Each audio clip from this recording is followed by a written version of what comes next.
성경에서 말씀하시는 의라는 거는 구원을 얘기하는 거죠.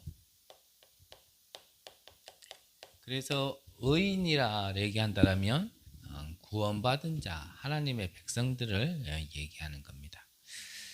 그러면 오늘 본문에 나와 있는 것처럼 믿음에서 난 의, 구원이라는 거는 믿음에서 난다는 얘기죠.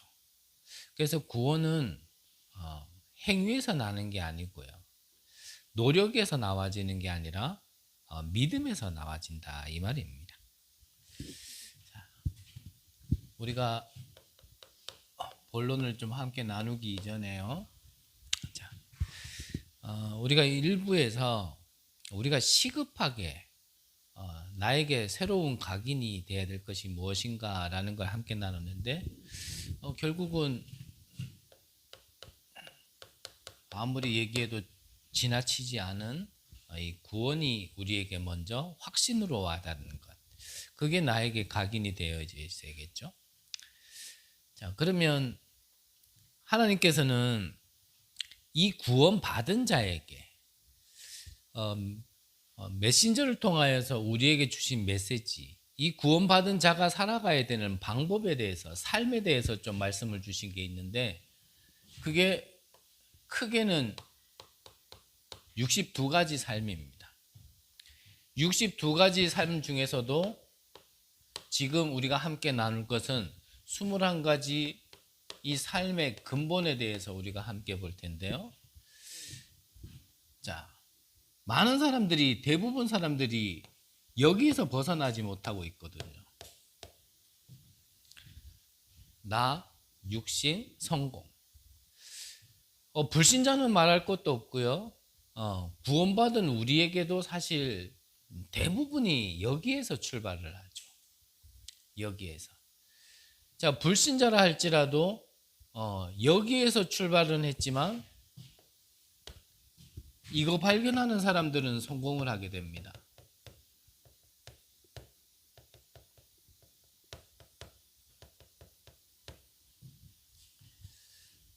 이거를 목표로 살아가는 사람들은 성공을 하게 되죠. 그래서 불신자만 해도 천직이다, 그런 말이 있잖아요. 그래서 그거를 발견한 사람들은 삶의 목표가 여기에 정해져 있어요. 자, 이게 나와 있으니까, 당연히 이게 나와져 있으면 뭘 시켜서라기보다는 당연히 하게 되고, 필요한 것과 반드시 해야 될 것을 이제 하게 되는 거죠. 그러면 어떻게 합니까?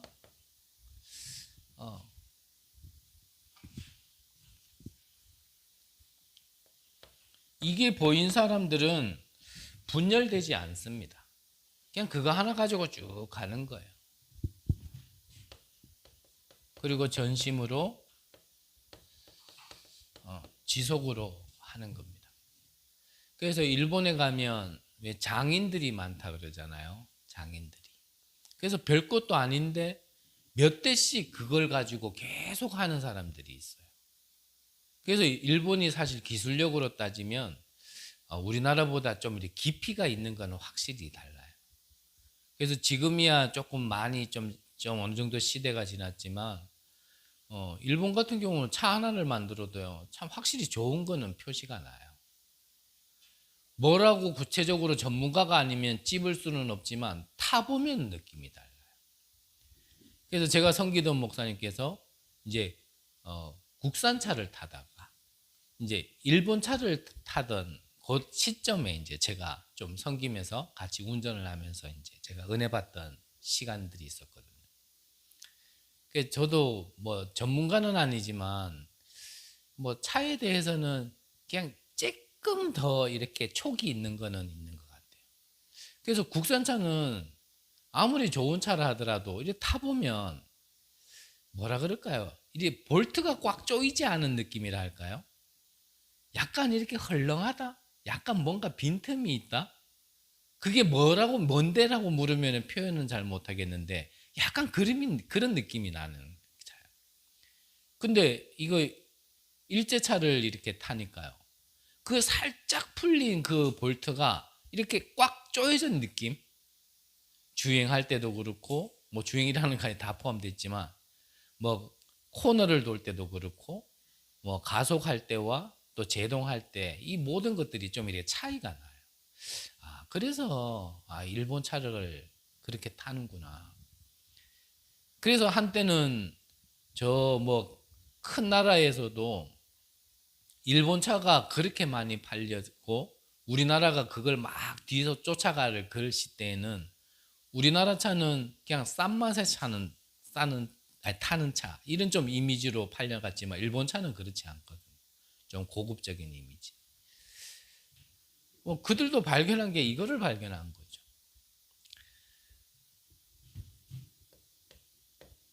오직을 발견한 겁니다. 해야 될 이유. 돈이 된다 안 된다가 아니에요. 그냥 오직을 발견한 거예요. 오직 속에 있으니까 유일성과 이 재창조의 응답이 와지는 겁니다. 자, 이거를 언제 합니까? 그렇게 물으면 틀린 거예요. 24 하는 겁니다.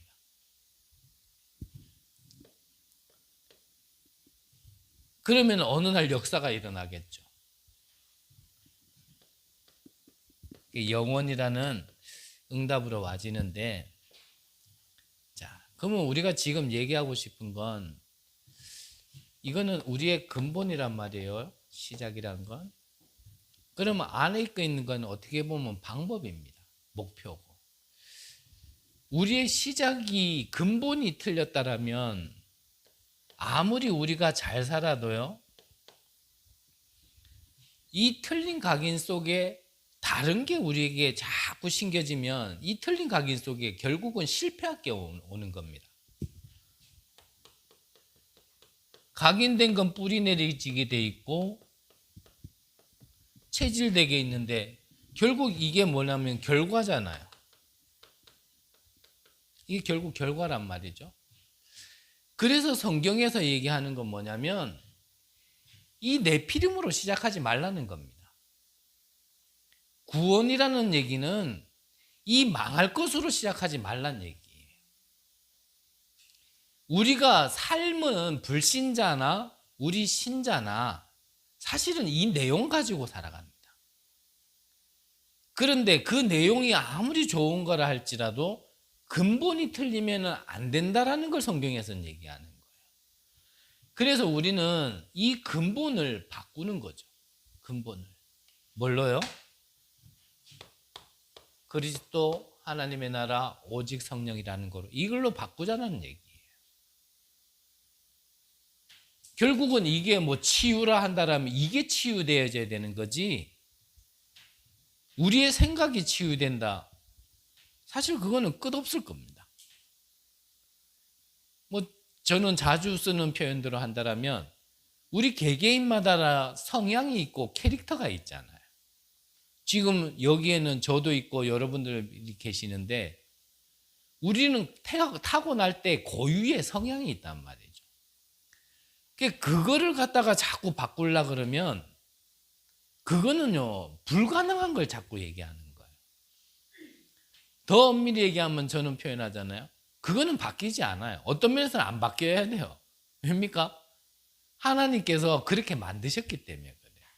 그래 만드신 그대로 앞서 얘기한 이 근본이 네피림 속에 있으면은 그게 재앙이 되는데 나는 성향은 안 바뀌고 캐릭터는 안 바뀐 것 같지만 이 언약 안에 있으면은 요거대로 쓰임 받는다라는 거죠. 그래서 예전에 제가 팀합숙 갔을 때 팀합숙 강사 목사님께서 본인은 목회를 창조 원리대로 한대요. 그게 무슨 말이냐면 노루는 뛰게 만들어주고 군뱅이는 기게 만들어주는 거다. 그 맨날 펄쩍펄쩍 뛰다녀야 될 노루한테 저게 영적 문제가 심해가지고 맨날 저래 쳐돌아다니고 뛰다닌다 이래가지고 군뱅이처럼 살아라 하면 노루는 죽어버린다는 거예요. 반대로 군뱅이한테 생겨 먹기를 그래 생겨 먹었는데 저거는 우울증인지 맨날 힘도 없고 꾸물꾸물대게 살았는 건지 죽었는 건지 구별도 안 되고 그걸 노루처럼 팔딱팔딱 뛰는 게 기준처럼 막 치유받은 것처럼 얘기하면 어떻게 그렇게 되겠냐라는 거죠. 저는 그 얘기 듣는데 아, 맞네. 그래서 하나님께서 우리를 치유시켜 간다는 거는 근본을 바꾸는 거지 우리의 어떤 고유 성향이나 캐릭터를 바꾸는 건 아니란 말이에요. 근데 한마디 더 말씀드리고 싶은 거는 이 눈이 우리 각자에게 있어야 교회 안에 분란이 없는 거예요. 안 그러면은 조금 뭔가 더 아는, 조금 더 깨달았는, 조금 더 응답받았는 그게 기준이 돼가지고 나머지 사람들이 다 그렇게 돼야 되는 줄 안단 말이에요. 그러면은 다른 사람들이 어떻게 그걸 맞추겠어요? 이 안에 몇 사람이 계시지만 우리가 이거 빼놓고 어떠한 다른 걸 기준으로 치우다라고 얘기한다라면 맞아지겠습니까 과연? 그냥 불가능한 얘기예요. 그래서 중요한 거 하나 다시 한번 말씀드려요. 그대로 쓰임받는 거예요. 그래서 제가 들은 예화 중에 저 한 교회에서요. 뭔가 교회 안에서 일만 하려고 그러면 이 고집불통 권사님 때문에 일이 안 된다라는 거예요. 그러니까 교회 안에서 늘 이 권사님 때문에 골치가 아파. 그래 뭐만 하면은 자기 생각대로 막 고집 피우니까 막 일이 안 될 정도로. 그런데 이 골치라고 생각했던 권사님이 그 교회가 있는 지역이 이제 재개발 지역으로 들어가는 바람에 이제 교회당이 헐리게 된 거예요. 그때에 이 권사님이 쓰임 받은 겁니다. 어디 니들이 감히 교회를 헐어? 그럴 수는 없다 하면서요. 교회 안에서 날 죽이면 죽이지 이 교회당은 못 허문다. 고집이 나온 거예요.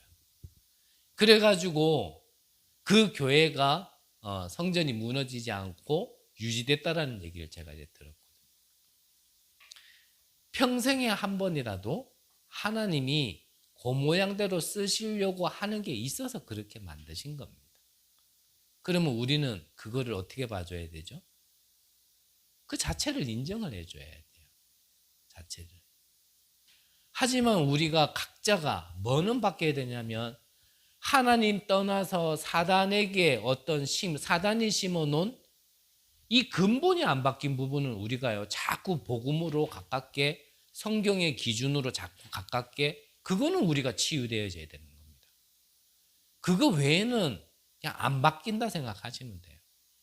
여러분들 주변 한번 돌려보세요. 주변 사람 안 바뀝니다. 그거 안 바뀌어요. 절대 안 바뀌어요. 그래서 이 근본이 바뀐 거로 새로운 각인이 돼야 된단 말이에요. 그러면 이 내용은 사실을 다 안 갖추더라도 그냥 이 새로운 각인의 열매가 나와지는 겁니다. 그러니까 이거는 우리가요 자꾸 하나하나 갖춰 나가는 거지 뭐 이걸 한 번에 다 할 수도 없고요. 그래서 62가지의 삶 중에 21가지 근본이라고 말씀드렸어요. 21가지 근본. 그러면 뭐 더 말씀 안 드려도 되겠죠? 우리가 계속 무엇은 추구해야 되며 무엇은 우리가 인정하고 받아들여야 될지. 그래서 사람에게 100가지가 있다라면 좀 99가지는 모자라도요.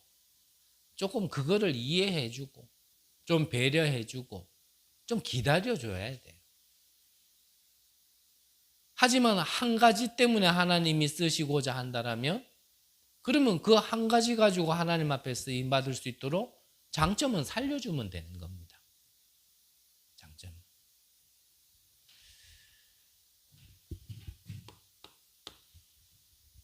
2부 예배니까 간략간략하게요. 자, 우리가 1부에서도 구원을 얘기했고 2부에서도 구원을 지금 잠깐 얘기할 텐데 자, 우리가 하나님 앞에 이 구원받은 것은 어떠한 조건이 달리지 않은 구원이죠. 그래서 무조건적 은혜라고 얘기를 합니다. 무조건적 은혜. 아담과 하와가 하나님을 떠났을 때 하나님께서 이 구원의 말씀을 주신 것은 은혜로 주신 것이지 아담과 하와의 어떠한 노력의 대가로 준 것은 아닙니다. 모든 사람이 죽게 되었을 때 하나님께서 방주를 짓고 방주 안에 들어가는 사람은 누구라도 살 수 있다라고 복음을 주신 것은 은혜로 주신 거지 어떠한 조건 속에서 들어가면 산다라는 것을 걸지 않으신 거죠. 마찬가지로 희생제사라는 복음도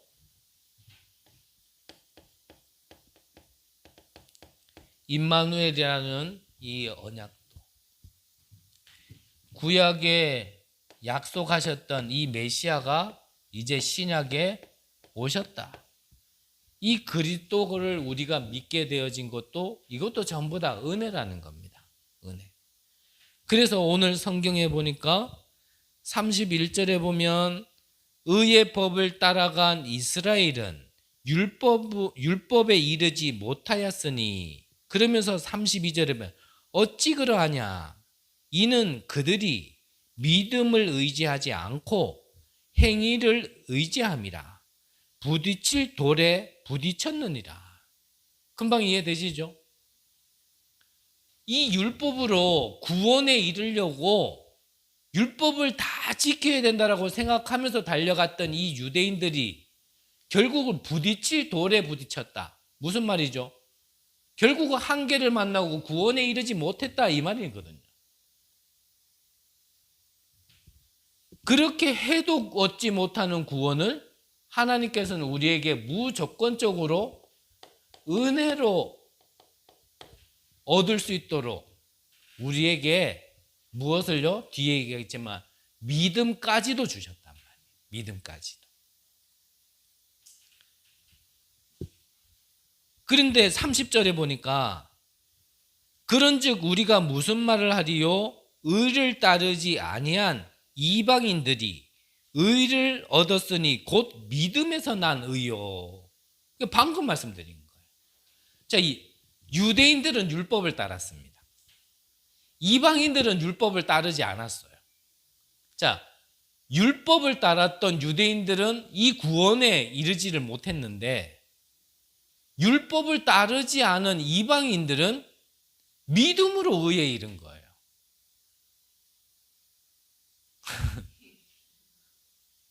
쉽죠? 무슨 말인지는. 그러니까 구원은 우리가 말씀을 많이 알고 교회 잘 다니고 뭔가 거룩해지고 이래서 얻는 구원이 아니라는 겁니다. 그래서 무조건적으로 은혜로 받았다라는 걸 지금 바울이 지금 로마에 있는 성도들에게 서신을 보내서 지금 얘기하는 거예요.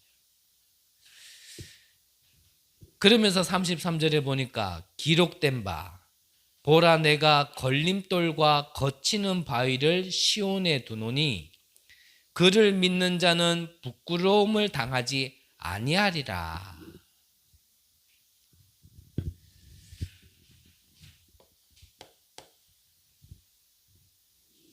저는 또 한마디 드리고 싶은 것이 우리가 구원을 은혜로 받다 보니까 사실 이 구원을 좀 가볍게 여기는 거 있어요.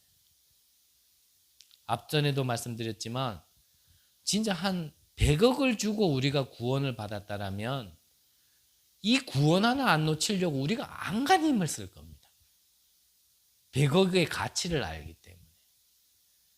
근데 10원짜리 하나 투자하지 않고 어떤 우리가 땀 한 방울 흘리지 않고 받은 구원이다 보니까 그거는 뭐 구원받을 때 처음 얘기 아니냐 이렇게 우리가 넘어갈 수 있다니까요.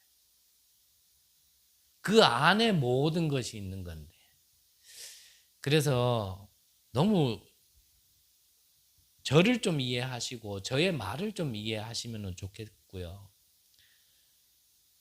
저는 좀 그래요. 말이 좀 이래 좀 극단적으로 나가는 부분이 있어요. 우리가 구원을 진짜 한다라면 구원 하나로 모든 거 끝나야 돼요. 구원 하나로 안 끝났기 때문에 뭔가 다른 게 자꾸 걸려요. 그러면 구원에는 다 필요 없냐? 저는 그렇게 말씀드리고 싶지는 않아요. 하지만 구원에서 끝나지 않은 것에서 시작되어진 모든 것들은 오늘 여 나와 있는 것처럼요. 부딪힐 돌에 부딪히게 돼 있는 겁니다. 결국은 한계 오는 겁니다. 그러니까 신앙생활 막 한다 그래 놓고요. 어느 날 또 한계가 부딪혀가지고 우르르 다 무너지는 것 같고 겨우 회복해가지고 그래가지고 또 여차저차 해가지고 또 힘내가지고 가봤는데 또 가려다 보니까 또 뭔가 하나 턱 부딪히면 또 그럴 때 우르르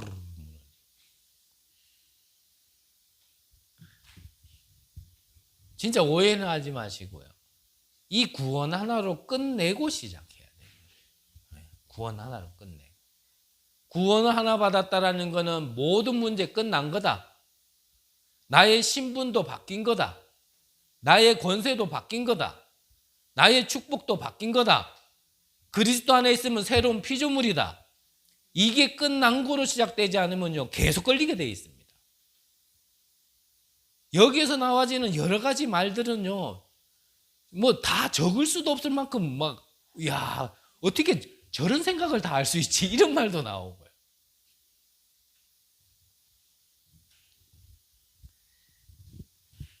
구원 하나로 끝내시고요. 그렇다면 이 무조건적으로 받은 이 구원이라는 것은 우리가 믿음으로만 이르게 되어지는 겁니다. 믿음으로만. 그래서 오직 의인은 믿음으로 말미암아 살리라. 우리가 앞전에 읽었지만 로마서 1장 16절부터 보면은 내가 복음을 부끄러워하지 아니하노니 이 복음은 모든 믿는 자에게 구원을 주시는 하나님의 능력이 됨이라. 먼저는 유대인에게요. 그리고 헬라인에게다 하면서 17절에 뭐라고 기록되어 있냐면 복음에는 하나님의 의가 나타나서 믿음으로 믿음에 이르게 하나니. 자주 말씀드렸지만 믿음으로 믿음에게 이르게 한다는 말은 우리가 믿음이 있어서 믿은 게 아니라 우리에게 믿음조차도 하나님이 주시는 믿음이란 얘기예요. 그래서 신학적으로 보면 사실 우리가 맞다가 아니라 알미니안주의보다는 칼빈주의가 사실은 성경적인 거예요. 알미니안주의는 그 믿음을 내가 가져야 하나님이 구원의 손길을 내민 것을 내가 잡아야 구원을 얻는다라고 얘기하거든요. 근데 칼빈주의는 뭐라 얘기하냐면 방금 나와 있는 것처럼 믿음으로 믿음에게 이르나라. 그러면서 기록된 게 뭐냐면 기록된 바 오직 의인은 믿음으로 말미암아 살리라 함과 같으니라. 바울은 율법학자였잖아요. 이 말씀이 로마서에만 먼저 나와 있는 게 아니라 구약 성경에 먼저 나와 있어요. 하박국서에.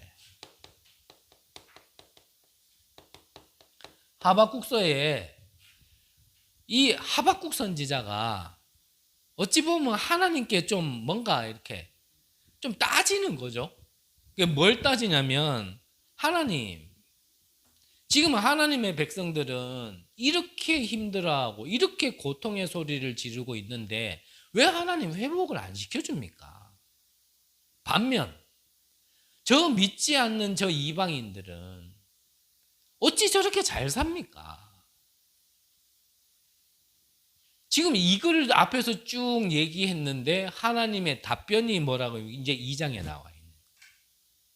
뭐라고 그러냐면 저 이방인들이 잘 되는 것도 잠시다. 잠깐이다. 의인들이 고난을 받는 것도 잠깐이다. 그 고난 속에 그 잠깐의 시간 동안 의인은 뭘로 살으라고요? 믿음으로 사는 거다. 그 하나님이 하박국에게 주신 말씀의 답이에요. 이게. 우리가 오늘을 사는 여러 이 환경 속에 우리가 믿음을 잃어버리면 모든 게요 나를 공격하는 겁니다. 근데 우리가 이 믿음을 가지면 모든 게요 선교의 길이 돼버리는 거예요. 그래서 먼저 내가 힘을 얻어야 된다는 겁니다. 먼저. 이것을 그대로 말씀을 인용해 가지고 바울이 로마서에 기록을 한 거고요. 이 바울의 기록된 말씀을 통하여서 이 루터 한 사람이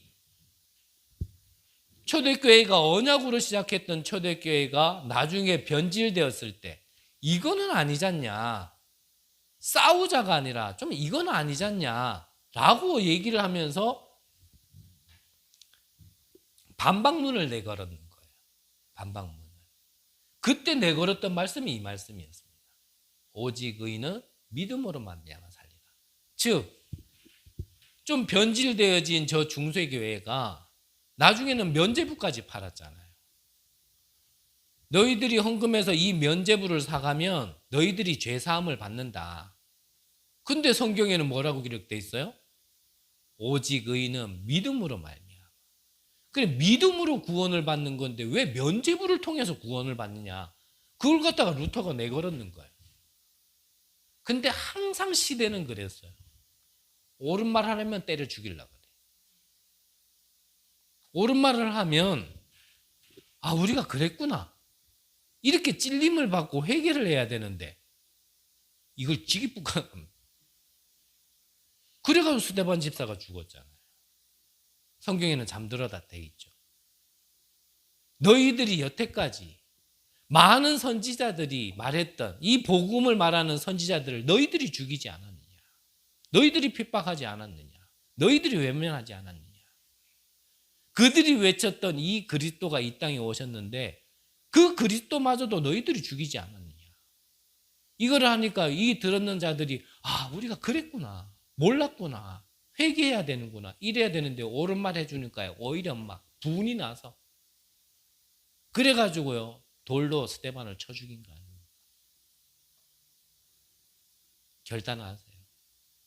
옳은 말 하다가 돌 맞을 준비하시든지 대다수가 틀린 것으로 이끌어가는데 거기에 그냥 실려가시든지. 앞으로는 점점 정말 복음을 말하는 시대가 사라질 거예요. 앞서 우리가 말씀드렸지만 출애굽기 3장 18절 그 한 구절도요. 똑똑한 신학자들이 희생제사라는 말을 빼버렸어요. 희생이란 말을 빼버렸어요. 그래서 우리가 개역개정 보기 전에 이 앞에 성경에는 희생제사를 드리오니 사흘길쯤 가게 하소서 이렇게 돼 있는데요. 지금 성경은 지금 펼쳐보면 그냥 제사를 드리려 하오니 이래 돼 있다니까. 희생이란 말은 내가 죽어야 되는데 나 대신 누가 말 그대로 희생을 했다라는 얘기예요. 내가 이 하나님 떠난 죄 때문에 내가 죽어야 되고 내가 재앙을 받아야 되는데 나 대신 그리스도로 오신 예수님이 이 죄를 다 덮어씌우고 내가 받아야 될 재앙을, 내가 받아야 될 고통을, 내가 받아야 될 죽음을 대신 십자가에서 지시겠다 이 말이거든요. 그 예배를 드리고자 한다라는 얘기를 거기다가 기록된 건데 이 희생이라는 걸 빼놓고요. 그냥 형식상이죠. 제사. 지금 말하면 그냥 예배. 뭐 그럴 것 같으면 교회 와서 예배 드리나 저 불교 가 있는 거나 저 천주교가 미사 드리는 거나 이 희생이란 말을 빼면 똑같은 겁니다. 똑같은 거예요. 그러니까 종교는 다 똑같다 얘기하잖아요. 종교는 다.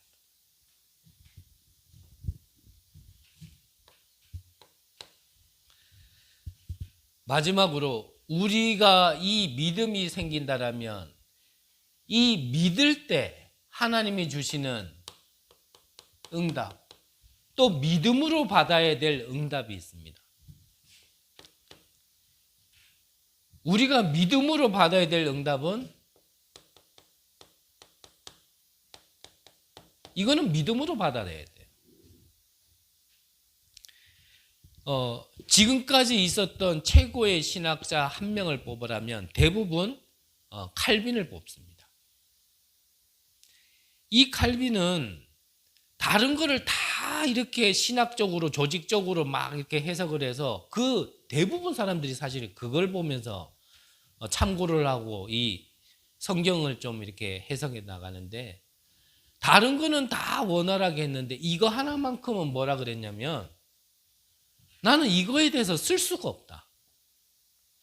나는 믿어지기는 믿어지는데 이거를 쓸 수가 없다. 이렇게 표현을 했어요. 그러니까 성삼위, 삼위일체잖아요. 삼위일체. 그러니까 삼위예요. 삼위. 그런데 이게 하나라. 그러니까 우리의 머리로는 이해되지 않는, 분명히 설명할 수 없는 부분이 있는데 근데 믿어는 진다. 하지만 내가 이거를 글로 어떤 학으로 설명을 할 수는 없다. 그렇게 얘기한 유일한 게 바로 이 부분입니다. 그래서 이거는 어떻게 해요? 이해하려고 그러면 안 돼요. 믿어야 되지. 지금도 성삼위 하나님께서, 성부 하나님께서 성취될 말씀으로 우리와 함께 하시고, 성부 하나님은 구원이라는 이 생명으로 우리와 함께 하시고, 성자 하나님은 우리가 무능한 줄 알고 능력으로 함께 하신다는 거. 이거는 이해하려고 그러면 안 돼요. 그냥 믿어야 돼요. 네, 믿어요. 그래서 이건 믿을 때 나타나는 겁니다. 또 뭘 믿어야 됩니까? 이 보좌의 축복. 이건 엄밀히 얘기하면 어떻게 하면 신비거든요. 근데 성경 자체가 신비고요. 어떻게 보면 하나님도 신비예요. 영적 세계의 일이기 때문에. 하지만 신비가 나쁘다가 아니라 신비주의가 나쁜 거죠. 공산이 나쁩니까? 좋은 말이잖아요. 똑같이 일해서 똑같이 잘 살자. 아주 굉장히 좋은 말이에요. 근데 공산주의가 되니까 문제죠. 그것보다 조금 그래도 낫다라고 많은 나라들이 받아들인 정치가 민주주의죠. 말 그대로 백성이 주인이란 얘기예요. 좋은 말이죠. 그런데 그것도 주의가 된다라면 그것도 틀린 말이에요. 그러면은 우리는 뭘 따라야 됩니까? 우리는 신본주의로 가야 되는 거죠. 우리는 하나님을 바라보고 가는 거예요. 그게 기준이죠. 성삼위 하나님 보좌의 축복. 이거는 우리는 이거주로 가는 거예요. 이거주의로. 그러면 하나님께서 삼시대 살리는 비밀을 주시는 겁니다. 살리게 되어지는 거죠. 이거를 믿음으로 응답받으면 우리가 가는 곳마다 망대를 세우게 되어지는 겁니다. 왜냐하면 내 안에 망대가 먼저 세워졌기 때문에 가는 곳마다 이 망대가 세워지게 되어 있어요. 그러면 이 망대는 빛을 비추기 위해 있는 것이고, 우리를 이 빛을 비추는 파수꾼으로 불렀다라는 게 우리 안에 이제 응답으로 와지는 겁니다. 그러면 이 망대의 내용을 얘기한다면 그게 이제 플랫폼, 파수대, 안테나란 말이죠.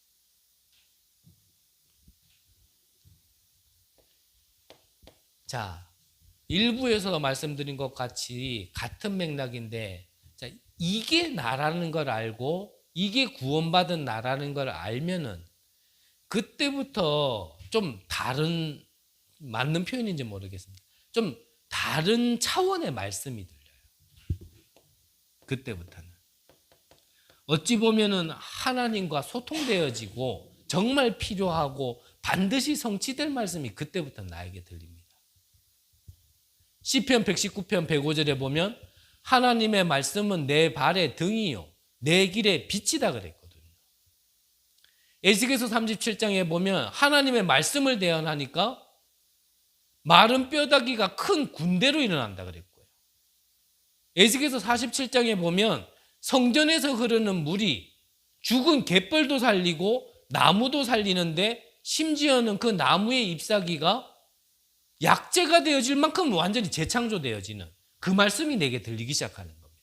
나도 살고 모두를 살리는 말씀. 이거를 다른 표현을 한다면 이제 천명이 들리기 시작하는 거예요. 전에 같으면은 뭐 어떻게 보면 힘없는 내가 힘내는 이런 말씀. 막 눌려 있는 게 있어서 조금 그래도 숨쉬게 하는 말씀. 뭐 이 정도의 말씀이 들렸다라면 이제는요 그걸 넘어선 말씀인 거예요.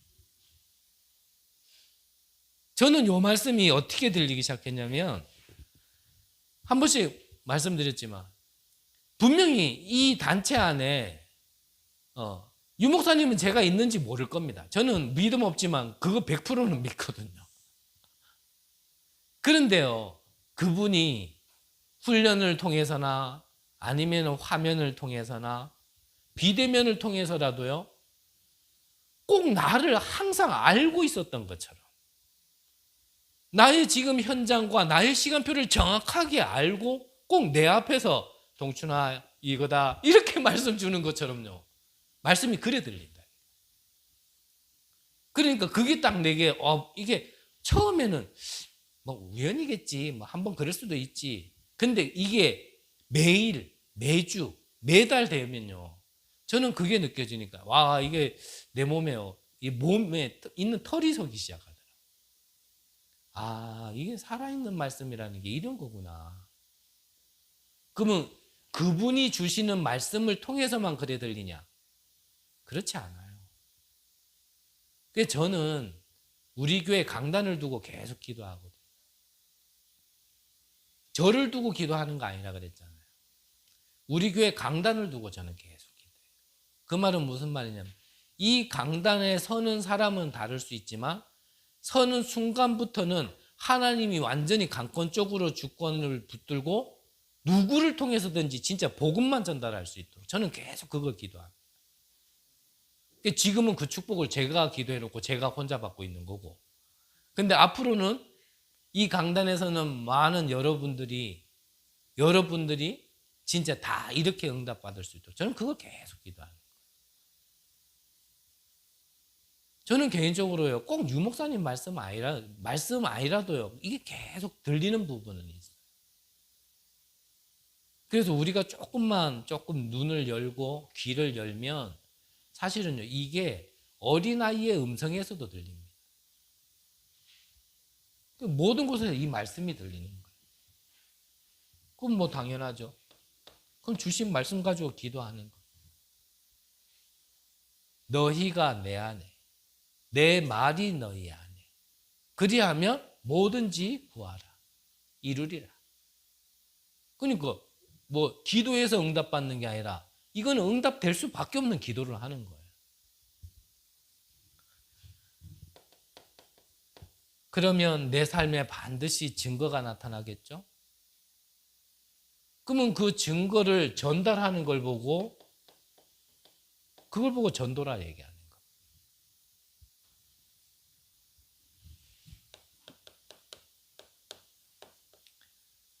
우리가 전도를 해야 될 때는 전도를 또 해야 되겠지만요.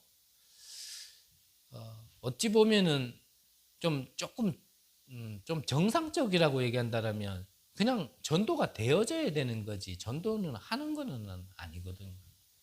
그래서 전도는 내가 먼저 응답받는 게 전도지 뭐 다른 게 전도는 아닌 것 같고요. 그러면 결론적으로 자 이거를 내가 진짜 누리고 있으면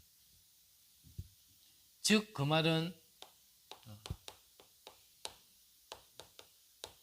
나의 망대를 계속 세우고 있으면 어느 날일 겁니다. 나의 과거가 다 이게 발판되도록 뭔가 답이 나오기 시작할 겁니다. 이해가 되어지고. 늘 말씀드렸지만 왜 이 가문에서 나는 태어났지? 이게 발판이 안 되고 이게 응답이 없을 때는 그게 왜 이 가문에서 태어났지가 거기에 대한 답이 안 나와요. 나는 왜 이런 걸 겪어야 되는지. 많이 말씀드렸기 때문에 오늘의 삶에 있어서도 아유 죽겠다 살겠다가 아니에요. 누가 도와주고 안 도와주고가 아니에요. 뭐가 있어서고 없어서가 아닙니다. 상황으로 보면은 최악의 상황이고 제일 낮은 상황인데 그게 최고의 응답을 받는 오늘이라는 게 보여집니다.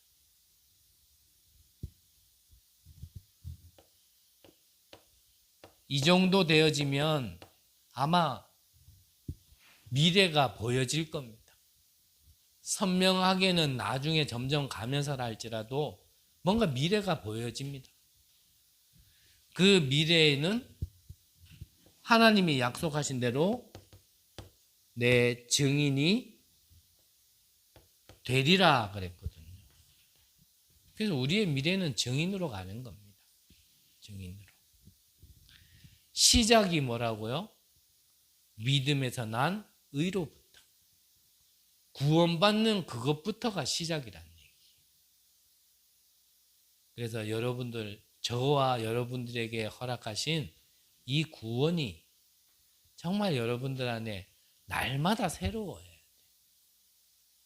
몰랐던 것들이 자꾸 깊어지고 더 많이 깨달아지고, 그래서 정말 과거를 다시, 또 오늘을 다시, 또 미래를 다시라는 건 처음부터 다시 간다 이 말이 아니고 날마다 새로워야 된다니까요. 여러분들의 삶에 이 복음의 증거가, 또 구원받은 증거가 계속 발견되어지고 누려지고 전달되어지는 귀한 은혜 있으시기를 간절히 기도합니다. 기도하겠습니다. 하나님, 감사를 드립니다. 우리의 노력으로는 결국 한계를 부딪힐 수밖에 없고 그 끝에 이 구원에 이를 수 없음을 하나님께서 우리에게 다시 한번 말씀으로 알게 하시니 감사합니다. 우리에게 믿음 주신 하나님, 그 믿음으로 구원에 이르게 하신 하나님, 구원받은 자의 삶을 살게 하시고 구원받은 자에게 향한 하나님의 계획이 이루어지는 시작이 되게 하여 주시옵소서. 모든 문제를 이 구원 안에서 생명으로 풀어나갈 수 있는 은혜를 허락하여 주옵소서. 닫혀져 있는 우리 영안을 열게 하시고 닫혀져 있는 우리의 귀를 열게 하셔서 정말 우리를 향한 하나님의 것이 보여지고 들려질 수 있도록 하나님께서 우리에게 큰 은혜를 내려 주옵소서. 감사를 드립니다. 살아계신 예수 그리스도의 이름으로 기도드립니다. 아멘.